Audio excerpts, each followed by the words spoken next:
Izumisano Fisheries Cooperative Open-Air Fish Market is a small fish market located in Izumisano, Osaka, and is near Kansai Airport.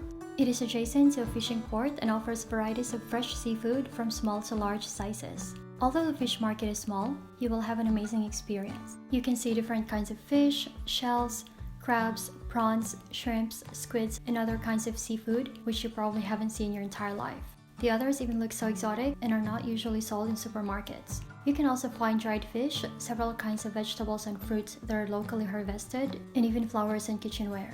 In case you suddenly get hungry looking at all the seafood in the market, there is a sushi restaurant on the same floor and another seafood restaurant on the second floor where you can have sashimi, tempura, and other seafood dishes. Whether you want to buy fresh seafood or just want to have a glimpse of what a fish market in Japan looks like, drop by Izumisano Fish Market.